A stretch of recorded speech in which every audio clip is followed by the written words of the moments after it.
libro de los Hechos, capítulo 2.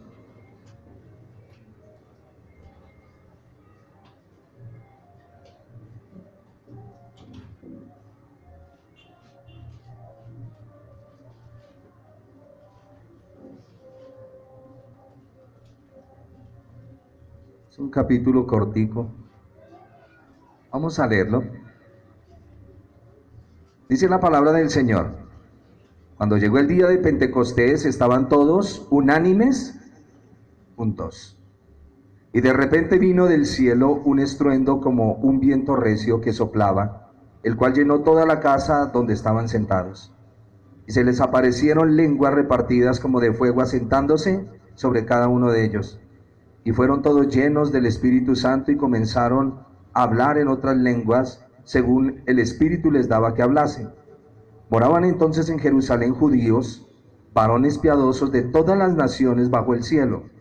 Y hecho este estruendo, se juntó la multitud y estaban confusos, porque cada uno les oía hablar en su propia lengua. Estaban atónitos y maravillados, diciendo: mirad, ¿no son galileos todos estos que hablan? ¿Cómo pues les oímos nosotros hablar cada uno en nuestra lengua en la que hemos nacido?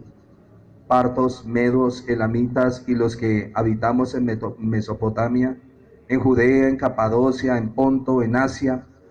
Quiero que pasen al versículo 12. Y estaban todos atónitos y perplejos, diciéndose unos a otros: ¿qué quiere decir esto? Mas otros burlándose decían: están llenos de mosto.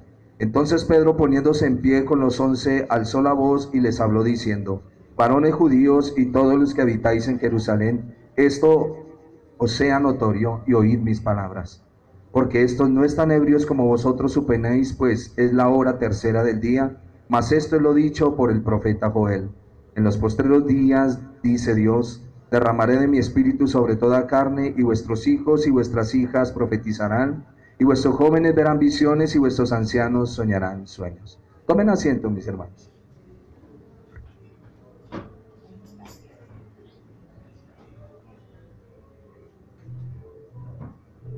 Gloria a Dios. Comenzamos nuestro estudio. ¿Recuerdan lo de la clase pasada que habíamos visto? Hechos capítulo 1. Cuando les digo la clase pasada, no era Esdras y su sacerdocio, ni Esdras y el arrepentimiento, ni Esdras y la gracia, sino lo que estaban viendo conmigo. Cuando predica el hermano Alex está en el libro de Esdras. Cuando predica el hermano James está en el libro de Hechos. Cuando predica el hermano Oscar está ¿en qué libro? En Ruth. Muy bien, para que no se pierdan. ¿Qué vimos en Hechos capítulo 1?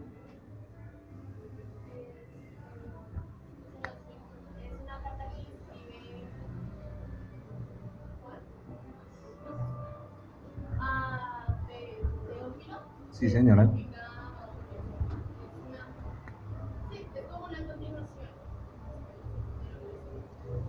Ok, ¿qué más veíamos?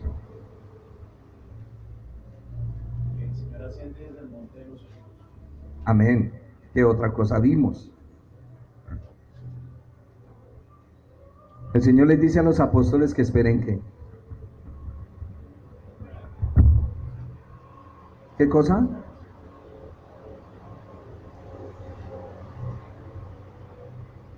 ¿Qué les dijo que esperaran?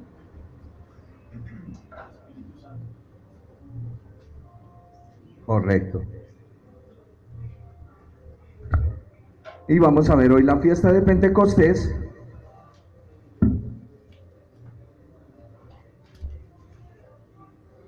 Porque es una fiesta donde van todos los judíos a celebrarla. En Israel hay 7 fiestas primordiales en cada año. La primera fiesta, ¿cuál es? La Pascua. La segunda fiesta, panes sin levadura. Muy bien, mi hermana. Tercer fiesta, primicias. Cuarta fiesta,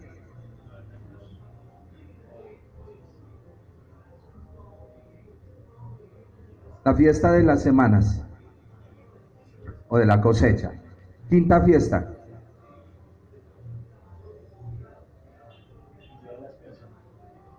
Yom Kippur. Sexta fiesta,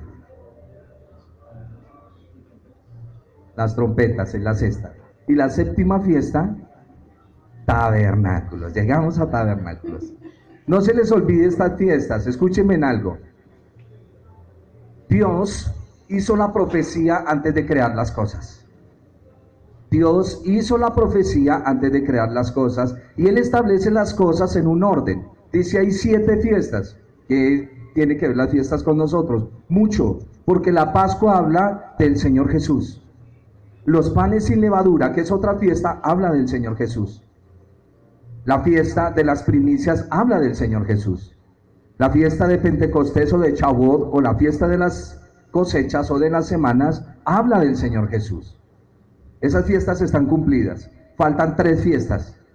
La fiesta de Yom Kippur, que esa es cuando el Señor dijo, mientras el esposo esté con ellos no ayunarán, pero después de que el esposo les sea quitado, entonces ayunarán. Estamos en esa fiesta. Falta que se celebren 2 fiestas.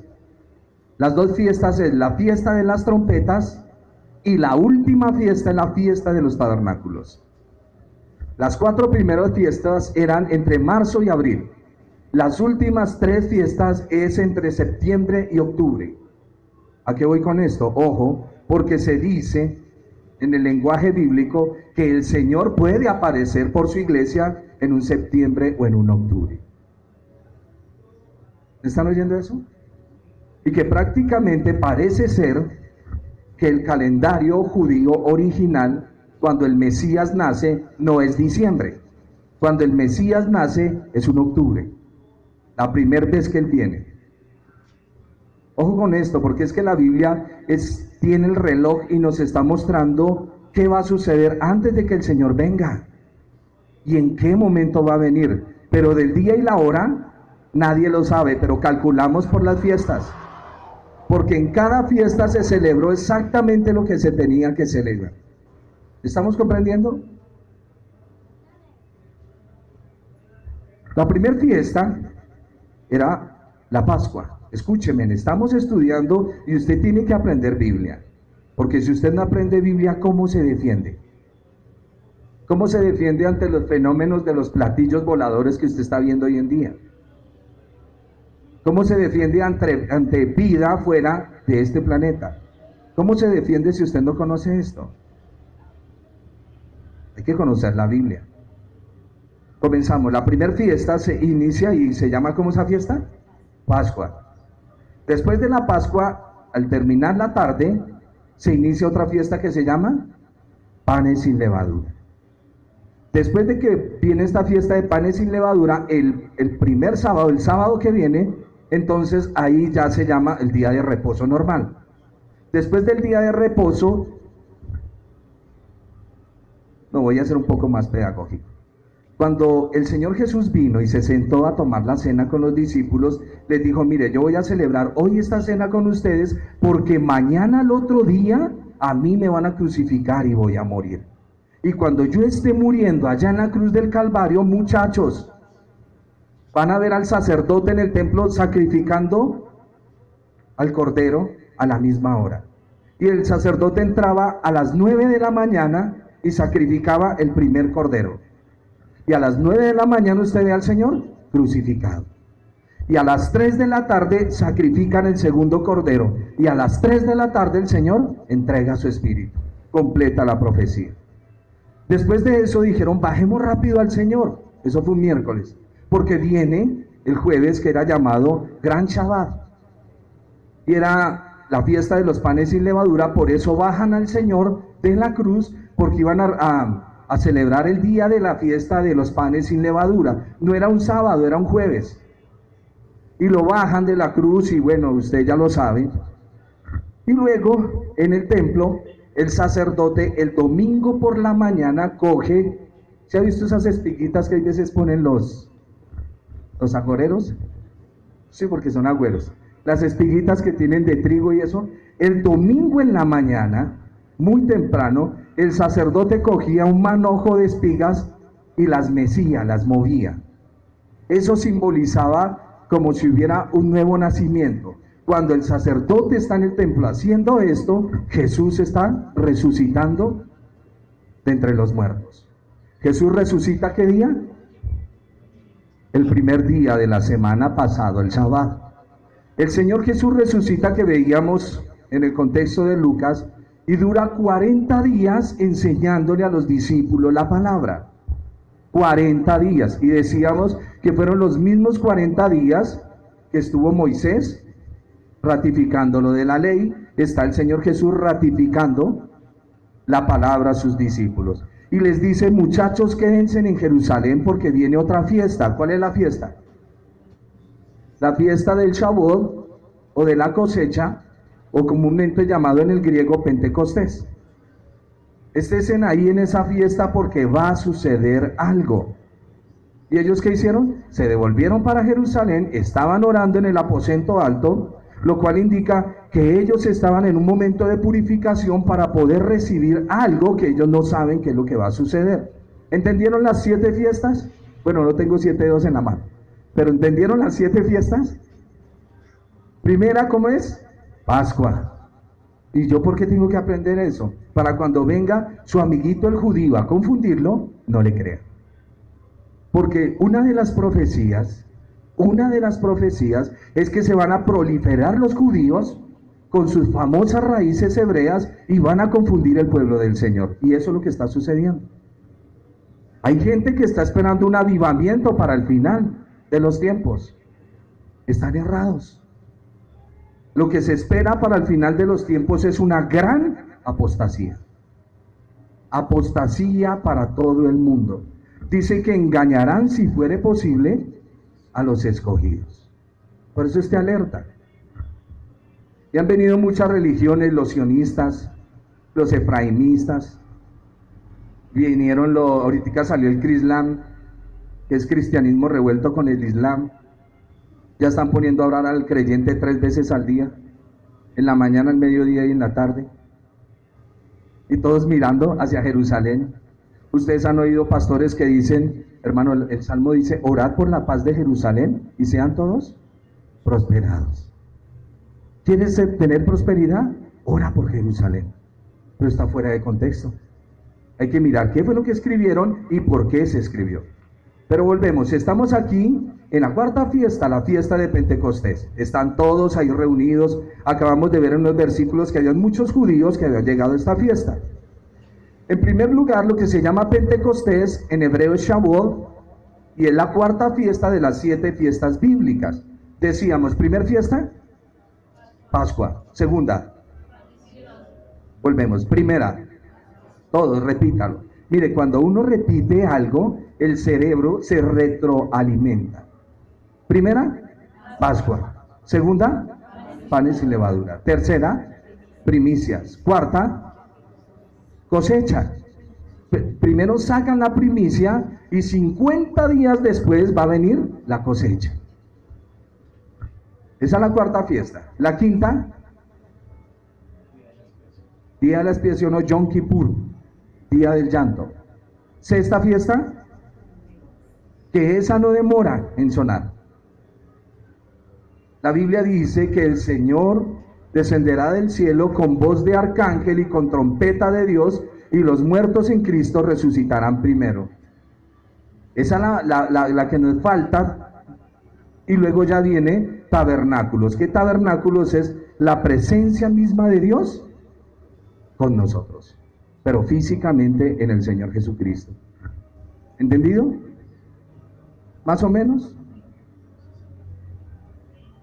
A ver, concéntrese como si fuera la novela que usted ve todos los días, porque esa sí no le pierde capítulo. Si y a fulano le va a pasar esto. Lo mismo pasa en la Escritura. Yo necesito entender los tiempos. Los hombres y las mujeres de Dios son entendidos en los tiempos. Va a venir, el Señor dice que los fariseos se paraban y miraban hacia el cielo y decían: hay arreboles, va a haber esto.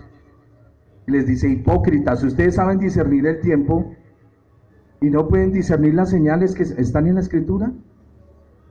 Y es importante entenderlo. No viene ningún avivamiento. ¿Viene qué? Apostasía. Sigamos. El versículo 3 de Hechos dice: cuando llegó el día de la fiesta de las semanas, estaban todos juntos pero juntos y qué, estaban en unidad. Y de repente vino del cielo un estruendo, como un viento recio, que soplaba, el cual llenó la casa donde estaban. Y esto es nada menos que la presencia divina, la presencia del Espíritu Santo. Dios habitando entre nosotros, llenando el templo. Escúchenme en algo.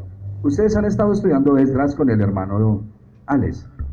Cuando Dios llamó al pueblo de Israel, le dijo: yo quiero que ustedes sean una nación de sacerdotes. Quiero que todos ustedes sean sacerdotes. Y cada uno va a ministrar en su casa y cada uno va a hacer el oficio en su casa sacerdotal. Porque yo quiero una nación de sacerdotes. Cuando Moisés sube al monte, el pueblo se desenfrena y hace un becerro, ¿cierto? Todos conocemos la historia y el Señor se enoja y les dice: ya no quiero nada con ustedes. Solo hubo una tribu que no se contaminó. ¿Qué tribu fue? La de Leví. Dijo: de ahora en adelante no van a ser ustedes sacerdotes, sino que voy a tomarlos de Leví y ustedes van a ser mis sacerdotes. Pero la idea siempre del Señor fue mostrarle al pueblo que Él quiere habitar en medio de ellos, pero debido al pecado no se pudo. Entonces el Señor manda a construir un tabernáculo. Le estoy hablando de Éxodo y Levítico, para que usted entienda, y Números, que son los 3 libros que usted tiene ahí. Y el Señor manda a construir un tabernáculo y les dice al pueblo: para que vea que yo estoy con ustedes, voy a hacer que mi presencia descienda. ¿Y qué vieron ellos? Una nube.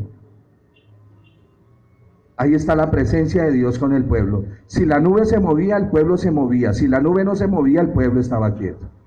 Pasaron los años. David tiene su palacio y dice: Señor, ¿cómo va a ser posible que yo tenga una buena casa, tenga un buen lugar y su merced no haya un templo donde ir a adorarlo? Y dice: voy a construirte un templo. Y el Señor le dice: no, usted no, porque usted ha derramado mucha sangre. Lo va a construir su hijo Salomón. Salomón construye un templo majestuoso. Y el Señor, cuando se construye el templo, oran y la presencia del Señor desciende. Y se llena todo el templo de la misma gloria del Señor, del mismo humo o de la misma nube. Ahí viene la segunda vez. Después de la deportación que estudiamos con el hermano Alex, que construyen el templo de Herodes, ya no desciende ninguna presencia. Ahí no está. Ahí no hay ninguna presencia, no baja un humo. Ese templo no tiene la misma gloria del primero. Pero algo extraordinario va a pasar, porque hay una profecía que dice: la gloria postrera de esta casa será mayor que la primera. No iba a bajar un humo, no iba a bajar una nube, sino que desciende el mismo Señor y entra al templo. ¿No les parece glorioso? Pero la gente no lo entendió. Y entra el Señor Jesús al templo, y usted conoce la historia porque viene estudiándola. Y el Señor les dice: mire, ya no más con ustedes. Este templo lo voy a destruir. Y mi presencia ustedes la verán. Y por eso viene esta fiesta llamada Pentecostés. Y se oye un ruido y un estruendo. Desciende nuevamente la presencia del Señor, pero al verdadero templo de Él. ¿Que quiénes son? En ese momento los 120 que son la iglesia. Y Él dice: y de ahora en adelante voy a tomar posesión de cada hombre y voy a comenzar a santificar cada hombre, porque me voy a presentar para mí mismo un templo. O sea, el Señor nos está levantando a cada uno de nosotros. ¿Vamos bien? ¿Vamos entendiendo? Entonces, están reunidos en Pentecostés, llega la gloria de Dios. Ojo a esto: cuando la primera vez que vino la presencia de Dios en el tabernáculo, cuando fueron a darle la ley, hubo en el monte ¿qué? Un estruendo, fuego, un viento recio, el monte humeaba, temblaba, todos se espantaron. Es lo mismo que pasa acá, porque el Señor está ratificando de que Él llegó y que va a estar con su pueblo y que va a estar con su iglesia. Por eso nosotros no podemos ignorar que la presencia del Espíritu del Señor está con nosotros, santificándonos. Él está quitando la corrupción y nos está ayudando. La Biblia dice que nosotros somos sal de la tierra. Nosotros salamos la carne, ¿para qué? Para que no se descomponga tan rápido. ¿Pero se va a descomponer? Sí.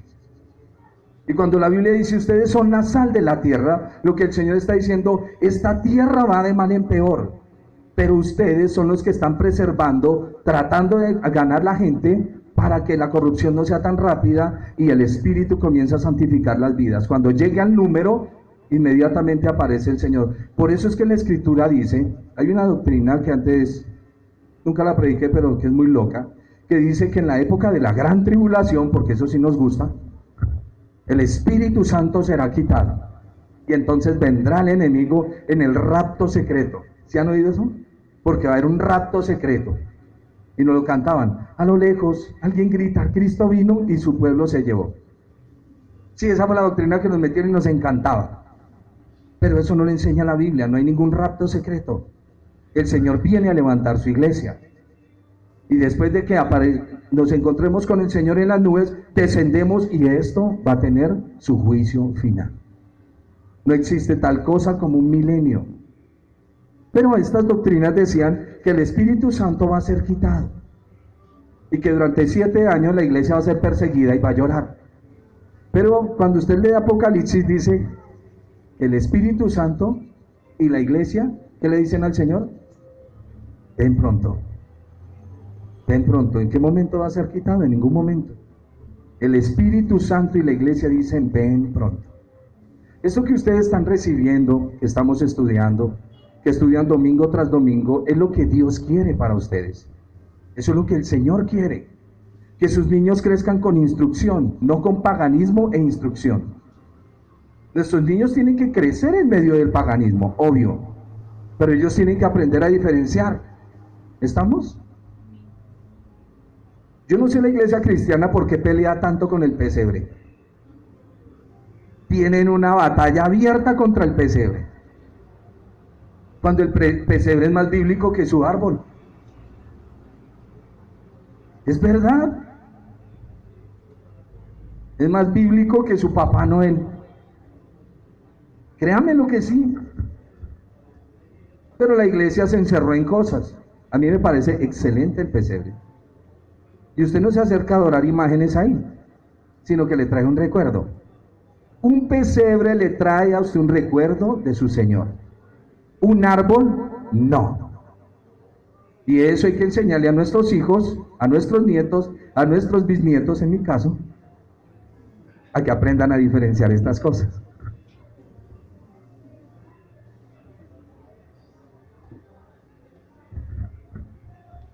Entonces vino un estruendo, lo cual Dios está manifestando que está con su pueblo. Dios ya no va a habitar en templos hechos por manos de hombres, amén. Así es que si vienen los judíos y le dice que va a haber un tercer templo, que tienen la vaca lazana, que tienen los sacerdotes que encontraron Urín y Tumín, que tienen el pectoral, que van a hacer sacrificios y que los pies de mi Señor llegarán al templo, no crea eso. Y si no, queme el libro de Hebreos, porque el Señor mandó quemar el templo. Y el Señor dijo, no más templos.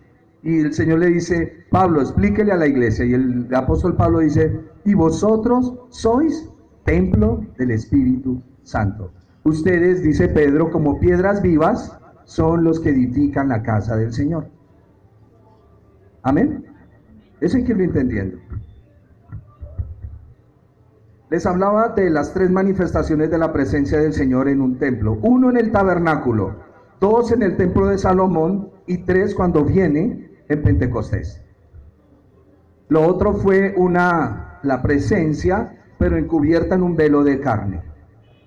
Los 12 discípulos junto con los 120 otros creyentes presentes comenzaron a hablar en lenguas extranjeras que eran conocidos por todos. A ver, mire lo que dice el versículo. Ellos no comenzaron no, ellos no dijeron eso. Ellos no dijeron eso. Salta la vaquita a la cerquita, tampoco lo dijo. Tampoco. Es verdad. Tenemos que entrar a los contextos donde estamos parados. ¿Con esto estoy diciendo que las lenguas angelicales no son de Dios? No. Ojo, lo que estoy diciendo es que lo que sucede en este contexto Es lo que se conoce como xenoglosia. Seno con X, xenoglosia. Que son lenguajes naturales humanos, idiomas, pero desconocidas para algunos. Si entra acá un ruso y nos dice cierre la puerta, nos va a decir ronquen. Sí, nos va a hablar en su idioma. El simple hecho que yo no lo entienda no quiere decir que ese idioma no es válido. Entonces, ¿qué sucede en la manifestación del Espíritu del Señor en la iglesia cuando Él viene y dice, llegué hijos, voy a estar con ustedes? Viene una manifestación y todos comienzan a glorificar a Dios en lenguas extranjeras. Y todos quedaron aterrados. Versículo 5. Y moraban en Jerusalén judíos, varones piadosos de todas las naciones bajo el cielo. Y hecho ese estruendo, se juntó la multitud y estaban confusos porque cada uno les oía hablar su propia lengua. Y estaban atónitos y maravillados diciendo, ¿qué estaban diciendo?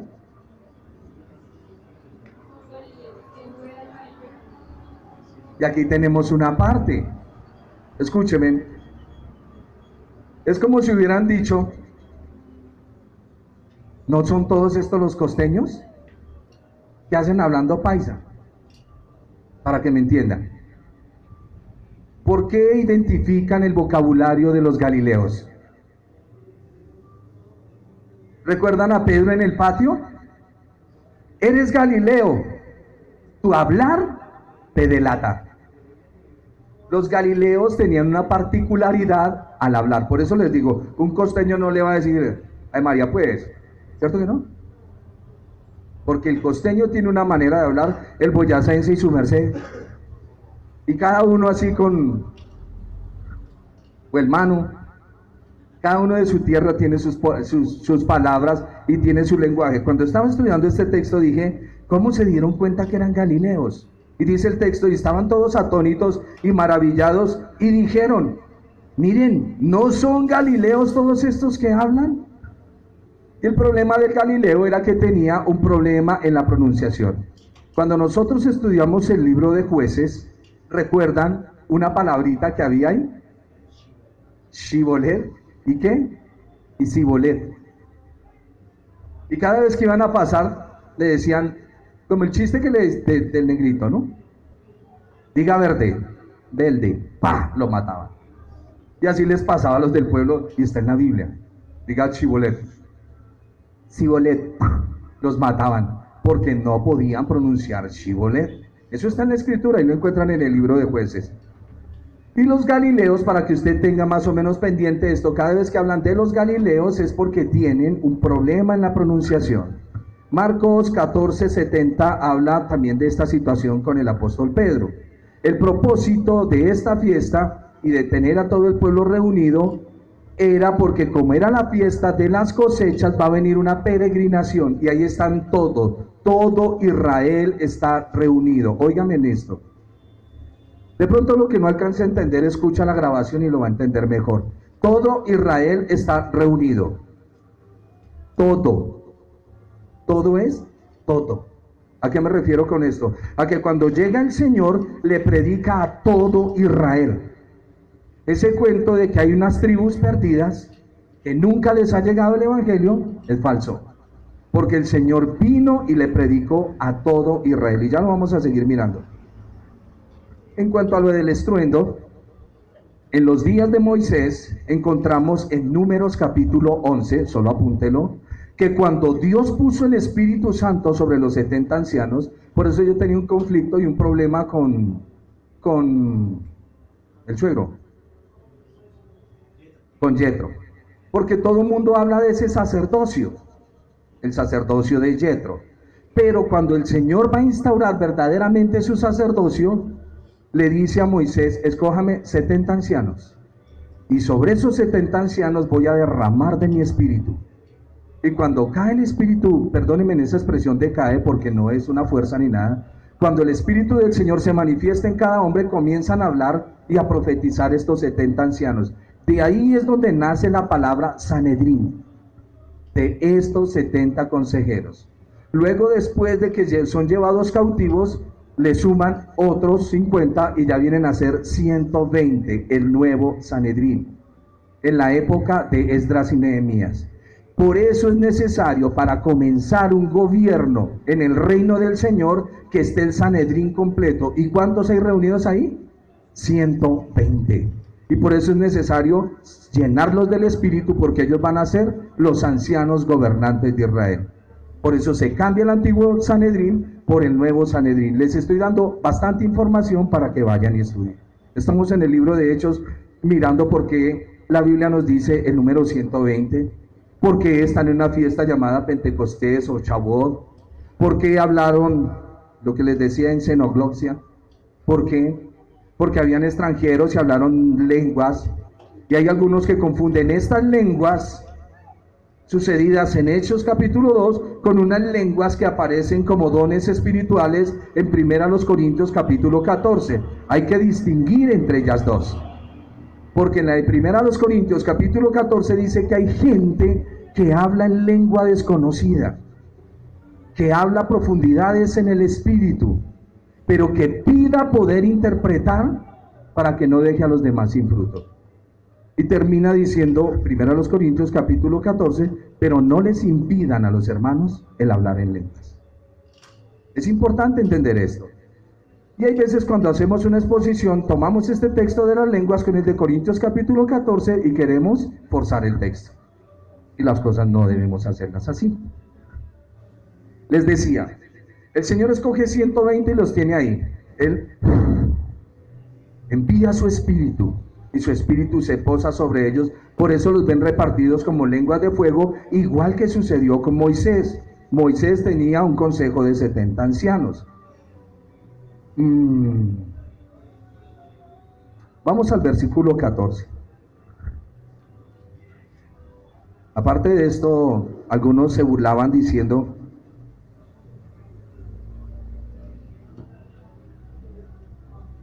que estaban borrachos.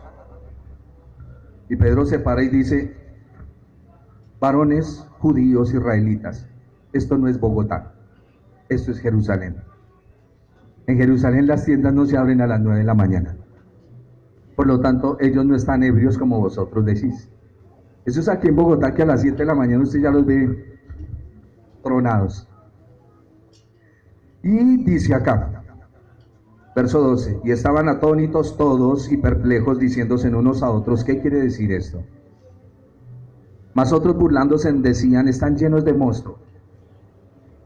Les hago un recorderis nuevamente. El día de Pentecostés o la fiesta de Shavuot habla, número 1, de que comienza la cosecha del Señor. Con 120 hombres el Señor va a comenzar a impactar al mundo con el Evangelio. Importantísimo entender eso. ¿Estamos? Que la misma manifestación que hubo en Pentecostés la hubo también en el monte Sinaí. Hubo estruendos, hubo fuego, la gente se asustó.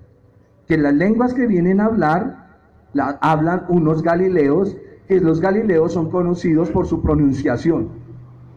Pero la gente, como los identifica, dice: oye, ¿y estos sí son galileos que hacen hablando? Pero hablan misterios en el Señor. Pedro se coloca en pie y les dice: entonces Pedro, poniéndose en pie, alzó la voz y les habló diciendo: varones judíos y todos los que habitáis en Jerusalén, esto os sea notorio, oíd mis palabras, porque estos no están ebrios como vosotros suponéis, puesto que es la hora tercera del día, o sea, las 9 de la mañana. Mas esto es lo dicho por el profeta Joel: en los postreros días. O sea que los postreros días, ¿cuándo fueron? En ese momento. Aquí no podemos estar mirando en los postreros días como si fuera en nuestra época. En los postreros días, cuando habló Joel, él miraba hacia el futuro. Y cuando él mira hacia el futuro, ve los discípulos. Si nosotros vamos a mirar a los discípulos, miramos hacia el pasado. Decíamos que el inicio del fin es en la época del Señor. Los postreros días que están profetizados en la Biblia es en la época que el apóstol Pedro está hablando acá. Y en los postreros días, dice Dios, derramaré de mi espíritu sobre toda carne, y vuestros hijos y vuestras hijas profetizarán, Vuestros jóvenes verán visiones, vuestros ancianos soñarán sueños, y de cierto sobre mis siervos y sobre mis siervas en aquellos días derramaré de mi espíritu y profetizarán. Daré prodigios arriba en el cielo y señales en la tierra, sangre, fuego y vapor de humo. Eso ya lo vimos en Pedro, que está hablando de un cambio en el orden. ¿De qué? Del gobierno espiritual de Dios. El sol se convertirá en tinieblas y la luna en sangre. Algunos dicen hubo un eclipse y paz. No. Hay que mirar lo que estos hombres hebreos están hablando. Antes de que venga el día grande y temible del Señor, grande y manifiesto. Y todo aquel que invocar el nombre del Señor será salvo. Y mire lo que dice, varones ¿qué? Israelitas, ahí están todos. Oíd estas palabras. Jesús Nazareno, varón aprobado por Dios entre vosotros con las maravillas y prodigios y señales. La mejor predicación es esta. No convence a una persona con una sonrisa, ni con un almuerzo. Convence a una persona con el Evangelio. Y se para Pedro y comienza a predicar, a hablar del Señor. Versículo 23 dice, entregado por el determinado consejo y anticipado conocimiento de Dios, prendisteis y matasteis por manos de inicuos crucificándole, al cual Dios levantó sueltos los dolores de la muerte, por cuanto era imposible que fuese retenido por ella. Porque David dice de él, veía al Señor siempre delante de mí, porque está a mi diestra, no seré conmovido. Por lo cual mi corazón se alegró y se gozó mi lengua, y aún mi carne descansa en paz. Me provoca dejar estos textos para la próxima clase y redondear lo que ya vimos. El libro de Deuteronomio en el hebreo es Devarim. En hebreo se dice Devarim. Repeat, Devarim. Se dice Devarim, el libro de Deuteronomio. Y Devarim significa palabras. En el libro de Devarim o de Deuteronomio, que significa palabras, en el capítulo 6 hay una frase importantísima que dice, oye Israel. Shema Israel. Y es lo que aquí se levanta Pedro y dice, oye Israel, ratificándole lo que ya está dicho. Comienza con los hombres de Israel y dicen, escuchen las palabras de Moisés. Esto que está sucediendo, recuerden lo que ya sucedió con Moisés, estos acontecimientos que ustedes están viendo. Oye Israel, oye Israel. Y casi siempre la predicación de todos estos hombres es solo Biblia. Capítulos más adelante nos vamos a encontrar con un hermano que se llama Esteban. Y a él lo acusan de quebrantar la escritura. Y no he conocido un teólogo más impresionante que este hombre. Y toma la escritura y la traza y con ella misma los enlaza y los deja a punto de ahorcarlos. Es tanto que se llenan de ira que lo apedrean y lo matan. Y toman la ropa de Esteban y la van a poner a los pies de Saulo porque era un trofeo que él tenía que llevar. Y cada predicación debe ir basada en la escritura. ¿Dios puede ayudar a los hombres? Sí, pero tú no puedes decirle a alguien Dios te va a ayudar si esa persona no reconoce su condición delante de Dios. Dios no la va a ayudar. ¿Me oyeron? Dios no nos va a ayudar. Esa persona tiene que reconocer su pecado. Eso fue las clases anteriores que vimos con Esdras. Y si la persona reconoce su condición y su estado donde está, puede venir ayuda de parte de Dios para él. Pero primero, él tiene que hacer, ¿cómo es que dice la escritura? Como votos dignos de un verdadero arrepentimiento. Tiene que mostrar que verdaderamente está dolido. Y si no, no viene ayuda. Esas frasecitas manufacturadas que usted encuentra en Facebook, dale un like y mándale a otra persona que Jesús te ama. Sí, más o menos así lo dice. Si le envías esto a 10 personas, salvarás un alma de él.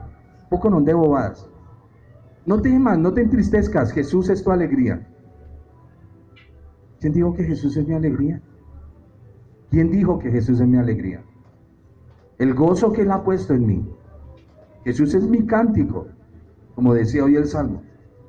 Pero es la persona del Espíritu Santo la que produce en mí gozo. Mas el fruto del Espíritu es amor, gozo, paz, paciencia, benignidad, bondad, fe, mansedumbre y templanza. Contra tales cosas no hay ley. Y es entender lo que la Escritura dice. Por eso te encargo que no estés enviando eso. No envíes eso. Más bien háblale a la gente. Hay veces nos parece duro, pero si usted mira la predicación de Pedro, les va a decir: ustedes mataron al Señor. ¿Y qué terminan diciendo ellos? ¿Y ahora qué hacemos? Arrepentíos y bautícense. Pero eso lo vamos a ver en la próxima clase.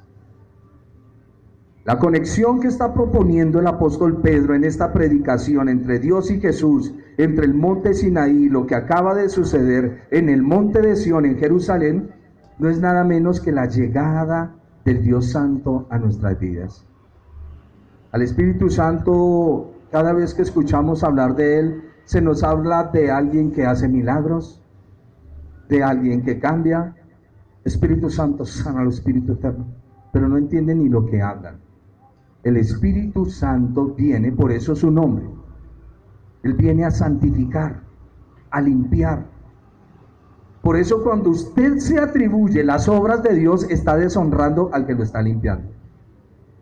El hombre se cree firme porque ya no hace esto y lo otro. No. Dependa de su Señor. Para la santificación necesitamos de Él. Porque esta tierra no ha sido consumida porque están sus hijos caminando acá. Pero esos hijos se ven como regular. Ojo, son del Señor. No juzgue al criado ajeno. Tú con tus dificultades delante del Señor es tu asunto. Yo no tengo por qué pararme como juez a juzgarte. Romanos capítulo 14. ¿Quién eres tú que juzgas al criado ajeno?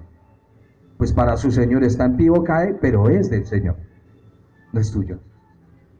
Entonces, en la obra de la santificación tengamos cuidado porque Dios está trabajando en cada uno de nosotros. Amén. Cada vez que tú hayas vencido algo, no te lo atribuyas a ti mismo. Dile: gracias al Señor me dio la fuerza para hacer esto. Gracias al Señor. Le compartí al hermano al inicio de la reunión cómo los pecados, yo creo que yo no hago eso, pero yo lo hago, pero no lo hago. ¿Me están entendiendo? Hay pecados que yo creo que yo no los voy a cometer, y desafortunadamente en ciertos momentos termino haciéndolos. ¿Y dónde está la jactancia y la soberbia de nosotros en lo que hablamos? Debemos de tener muchísimo cuidado en eso. Debemos orarle al Señor que nos ayude para darle la gloria al Espíritu que vino a limpiarnos y ayudarnos. ¿Necesitas que alguien cambie? ¿A quién le vas a pedir ayuda? Al Espíritu Santo. Amado Dios, ayúdanos. Ayúdanos para que esta persona cambie. El corazón de un hombre no cambia ni por golpes, ni por maltratos, ni porque lo asesinen. Estos días vimos el caso de un hombre que cometió una violación y asesinato a la vez, y nos paramos como jueces y todos queríamos despedazarlos, mostrando nuestra propia miseria delante de este hombre. Imagínense al Señor con la mujer sorprendida en adulterio. ¿Qué me traen eso? ¿Me van a contaminar? No. El Señor dijo: el que esté libre de pecado, péguele. Les habló a los señores de la ley. Y vino el Espíritu del Señor y dio convencimiento a cada uno de su condición. Y se fueron. Y la mujer está aterrorizada. Y le dice: ¿dónde están los que te acusaban? Ni yo te condeno, porque él sí lo puede hacer. Él dice: ni yo te condeno, vete y no peques más. Ojo, porque ustedes son representantes de Dios en la tierra. Somos representantes de Dios. Cada mala palabra hacia nuestro alcalde, puede ser el presidente Nerón, quien sea, no podemos hablar mal de ellos. No podemos. Orad por vuestros gobernantes, orad por los que están en eminencia. ¿Quién no se aprieta al subirse a un Transmilenio? ¿Quién no se pone bravo? En Transmilenio usted no se sube, lo suben. Usted no se baja, lo bajan. Sí, esa es la verdad. Si usted no se agarra duro, pierde el año. Pero debemos orarle al Señor, porque esta es la época que nos toca. Hay veces veo personas que timbran y la buseta los pasa una cuadra y vieran el genio como se ponen.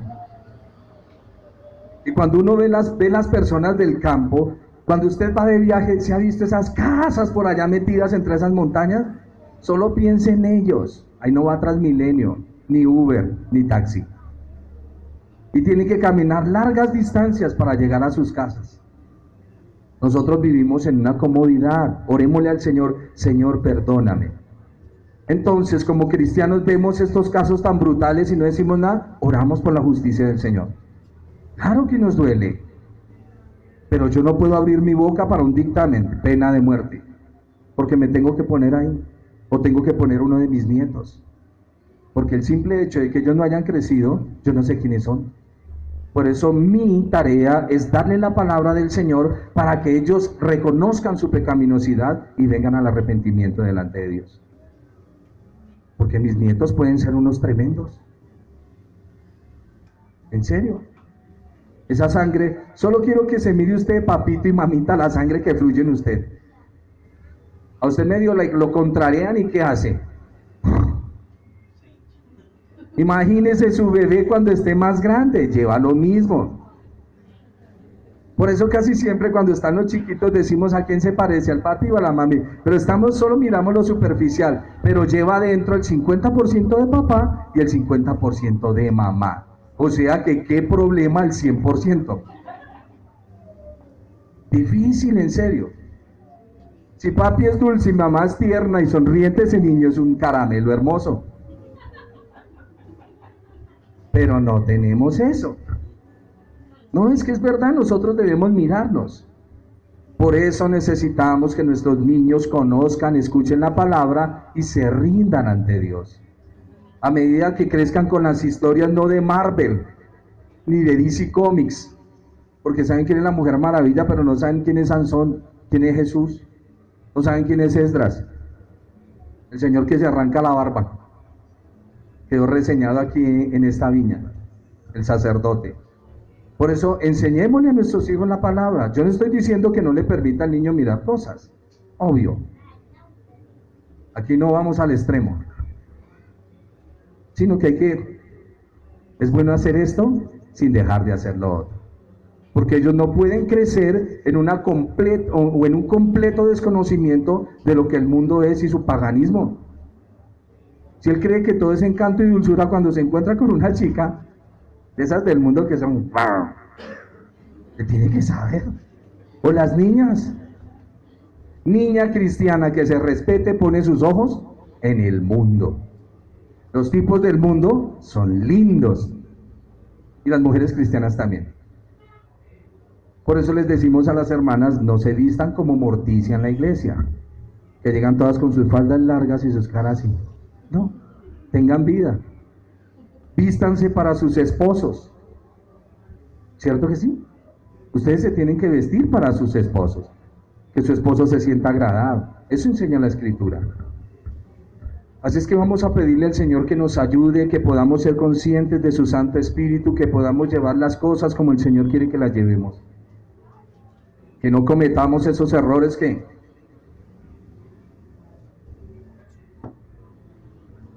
en el legalismo nos metieron. En el legalismo, ir a una cafetería era pecado. En serio, iba uno para la iglesia y entrar a la cafetería y lo veía a la hermana. Esa hermana de esa lengua que no profetizaba sino dañaba. Y lo miraba uno así con los ojos y caíste en pecado. Y uno se sentía inmundo, entré a la panadería. Sí, se sentía uno inmundo. Eso era lo que le enseñaban. Las cafeterías eran diabólicas. ¿Y qué decir del cine? Si iba uno al cine era así que los hermanos no lo vieran. Sí, así era. A mí me tocó esa época. Pasaban los hermanos y uno ahí en la fila mirando que nadie lo fuera a ver. Claro, porque mi hermano en vez de estar en culto están tremendo. Ya hoy en día disfrutamos de libertad en el Señor, pero dice la Escritura que no utilicemos nuestra libertad como motivo para el libertinaje.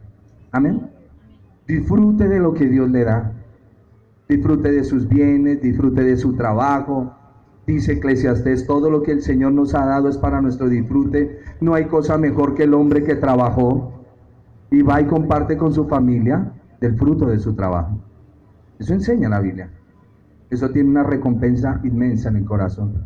Cierro. 7 fiestas que usted se las tiene que memorizar. Fiesta número 4, la llegada del Espíritu Santo a la tierra para habitar en cada hombre y en cada corazón. El Espíritu del Señor está con nosotros. Ahí entra una doctrina que se llama la perseverancia de los santos en el Señor. Perseveramos en el Señor porque Él nos ayuda, no por nosotros mismos. Es el Espíritu quien santifica la iglesia. Es el Espíritu quien se va a presentar a sí mismo una iglesia pura y sin mancha delante de Dios. No deshonra al Señor con sus palabras, diciendo que es solo su conducta y su amabilidad con la que usted ha vencido el pecado, porque eso es antibíblico. Se vence el pecado con la ayuda del Espíritu del Señor, recordando el sacrificio del Señor en la cruz. El Señor Jesús es mi Pascua, Él es el pan sin levadura. Yo tengo que ir a decirle, Señor, el único perfecto eres tú. Yo no soy perfecto, tengo ambivalencias, tengo dobles pensamientos. Hoy quiero al hermano, mañana no lo quiero. ¿Eso le pasa a usted? Hoy los hermanos de la congregación me fastidian, ya mañana los amo. Oro al Señor, esos somos nosotros. ¿Y por qué nos vestimos con caritas alegres? Más bien identifiquémonos. Siempre hemos dicho, la iglesia es una sala de emergencias. ¿Qué días decía alguien? Es que en la iglesia solo hay hipócritas. Yo le dije, pues la verdad sí. Y cuando quieras, hay un lugar para ti. Porque es la verdad. Él es otro hipócrita que necesita de Dios. Y todos venimos caminando ahí. Se nos llama hipócritas porque tú hoy estás en una firmeza y mañana tienes debilidad. Pero la debilidad te habla de que necesitas depender de Dios. No es más. ¿Sabes por qué enfermas? Porque Dios te está recordando de que tú no eres inmune, de que tú eres una persona que te quebrantas con facilidad, por eso enfermamos. Y cuando enfermamos viene el quebranto y, Señor, ayúdame. Por eso es que nosotros oramos al Señor, ayuda a nuestros hermanos los que enferman. Por eso son los quebrantos en salud, para bajarnos eso que se nos sube a la cabeza. Vamos a orar y terminamos la reunión en esta mañana. Fue que hoy le rindió el tiempo a los hermanos. Para la próxima clase terminamos, por lo que el capítulo es bien largo, terminamos mirando, por favor, deténganse y miren, Hechos capítulo 2, la siguiente parte, desde el capítulo, versículo 22 en adelante, porque vamos a hablar de las profecías de Joel, de por qué David dice que ve al Señor a su lado, por qué el Señor Jesús pregunta, ¿de quién es hijo el Mesías? Y dicen de David, y dice, bueno, ¿y David por qué dice, vi a mi Señor hablando con mi Señor? Para que ustedes comiencen a estudiar la Escritura, analizamos un poco de la predicación de Pedro y cerramos el capítulo 2, porque vamos a ir avanzando. El libro de Hechos es muy extenso, pero quiero coger solo partes importantes para irlas entendiendo.